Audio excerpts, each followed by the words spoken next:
we might say it is the soul of the earth. It is the soul of the physical plane. This is reverenced by most esoteric schools as that which is the physical essence, the physical, you say, matrix of all existence. And in revering this, then one is revering the very root of that which we know to be life on the physical plane. The esoteric schools, Druid being one of them, understand that the very fundamental principles of life itself are based upon a science and a knowledge of these elementals, you see. And so with this knowledge and with this wisdom, then one is able to better take advantage of the opportunities in life and see that the obstacles that present itself are actually opportunities. And in doing so, become one with one's innermost nature, and therefore be prosperous, therefore be progressive in any area or any field of interest. Okay. So this is the way that the European culture has been able to practice and prescribe their own, you might say, domination over other cultures. Okay. Unfortunately, this has been misappropriated and misused, but that does not negate the fact that they're using that means. Now let's go to India. In India, they have a goddess called Tara, and she's considered the mother of Buddha. She's represented by different colors. There's green Tara, there's red Tara, white Tara, black Tara. And what symbolism do these colors draw from the fact that it's different colors for the same goddess itself? Color and sound are synonymous. By being synonymous, they are that which represents energy. They have a vibratory rate. Okay? So therefore, the vibratory rate of each color correlates with the vibratory rate of its corresponding sound. And in Hinduism and in Buddhism and in most of your Eastern schools of religion or philosophy, then there's a science by which the color and the sound are applied to the ideation of ultimate truth. Okay, and this ideation of ultimate truth is put into form, and this form becomes an entity or an icon of worship and reverence. Tara being the feminine principle, then she pervades all of the realms of existence, all the realms of consciousness. She pervades the 5 elements, she pervades the 5 senses, she pervades everything. And yet each of these senses, each of these elements correlate and correspond to a sound and to a vibratory rate. Do you know what the sound for each vibration is? The sound for vibration is not one sound. Okay. You see? But it is all sounds which culminate into no sound. Transcending all things. Exactly. Okay. Exactly. And when I say no sound, it's simply that I'm saying no audible sound.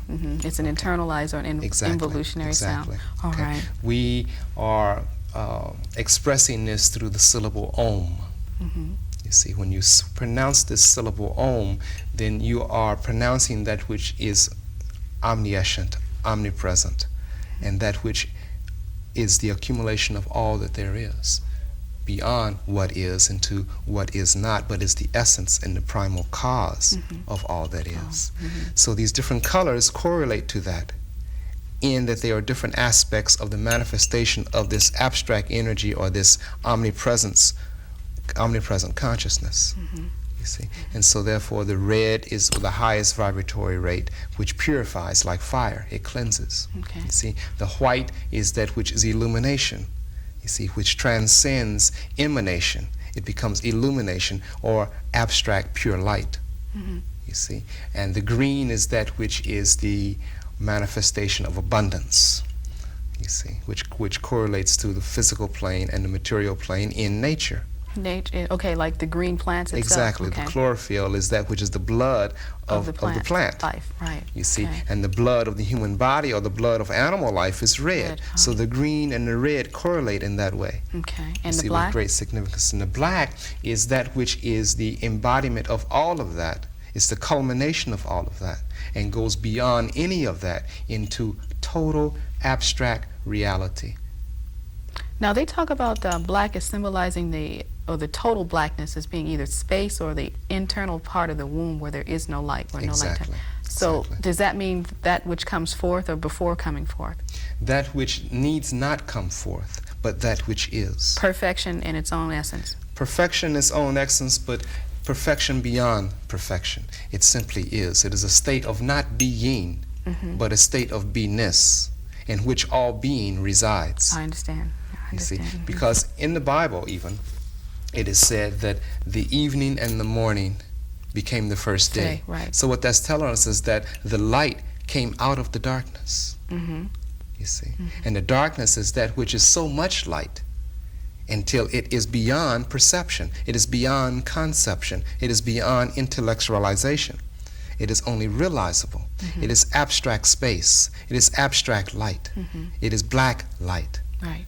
You see, which is all encompassing. Heavy, heavy. I want to talk about the colors that you wear. Why do you wear red and black? Is it for Tara, the Taras, or is it something else? That's part of it. Okay. You see, red is that on the physical plane which is the expression of life itself. You see, the origin of all human life, the origin of all physical life emanates from the vibratory rate of red. You see, it emanates also from the physical presence of the fluid life, which is red. And this is blood. You see, so that which is the origin of the physical form is that which is blood. In the womb, the first thing that nourishes, in fact, the essence of the nurturing nature of the embryo is blood from the mother. This is red. You see, but yet that blood comes out of the darkness of the womb, which is black. So when you put the two together, it is the expression of creation itself. You see, it is the expression of mother herself.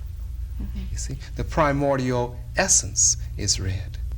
Again, even in the Bible, the word Adam is coming from the Hebrew Adamah, which means red clay. So he was a red man. He was a red man, but not man in the sense of being man as we know it today, but actually androgynous being, which is man and female. Or meaning maybe drawn from the blood of. Yes. Okay. You see, the first, I believe it's the first 3 months of an embryo's life, it has no gender. You see, it is androgynous. You see, and so it is that androgynous being which is the essence of our physical being. You see, and when we come into the realization of that, then we no longer see individualization in the sense of being separation. We see that we are one, and we're just a dual expression of that ultimate oneness. So male and female are dual expressions of that which is transcending male and female, but which is spirit. You see, Atma, or spirit, has no gender. God, or spirit, has no gender. It simply is. Okay. Just consciousness. Exactly. Exactly.